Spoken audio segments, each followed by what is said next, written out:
But now we have to talk about Gabby Petito. That's why we brought in the investigator. Yes, here, Isabel. I have been obsessed with this case for several weeks now. I think what's so interesting about Gabby Petito's disappearance and America following it so closely is one of two reasons. Number one, she was so relatable to so many young people in America right now. The idea of building out a camper van and driving across the American West and living the van life and then vlogging that and posting it online is so relatable because so many people are doing that right now. But secondarily, so many young women in America are dealing with abusive relationships or maybe extremely controlling dating relationships. And so our eyes were all glued to the TV, to our phones for several weeks as we started to figure this out. I'm absolutely heartbroken at the most recent findings from the FBI, finding a body that seems to be similar to the identification that they were looking for with Gabby Petito. And as of this morning, the FBI actually announced they are calling off the search for the fiance, Brian Laundrie, even though he has not been found yet. So I'm anxious to see how this moves forward, but our prayers just sincerely go out to the Petito family. I cannot imagine what they're going through this week with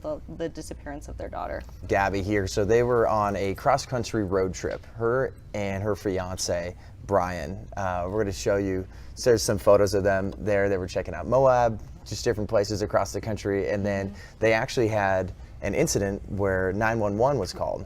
And there's that situation right there. You see Gabby in front of that police vehicle there, and there's actually a photo of Brian there. He actually had scratches on his face. So originally the police officers were saying that, like, Gabby, you actually should be booked. You should be the one that should be held because it looks like there is a abusive situation that just went on.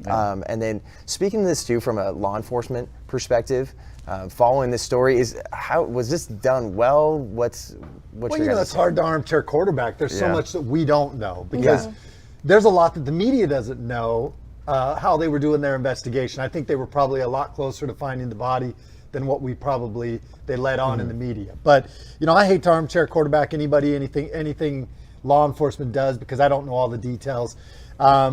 You know, they could have arrested her. Those are he said, she said a lot of times, although he did have some apparent marks. There's so much to these cases that I'd like to think they did everything right and they did it in a timely manner. Remember, a lot of those are small sheriff's offices, small agencies up in Wyoming, trying to manage a very large case, a national case. That's not easy. Yeah. And a lot of things are being, like you said, a lot of things are probably being kept from the media and from us.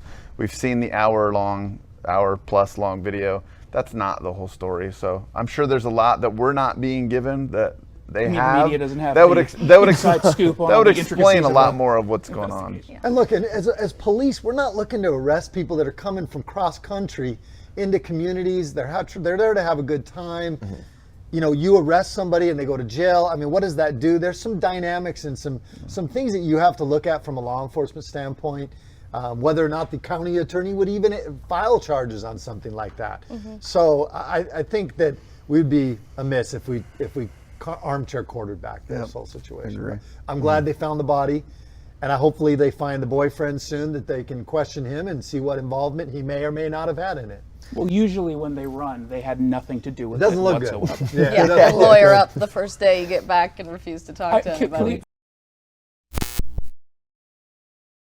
This is Charlie Kirk, founder and CEO of Turning Point USA. If you liked this video, be sure to subscribe to our YouTube channel at Turning Point USA.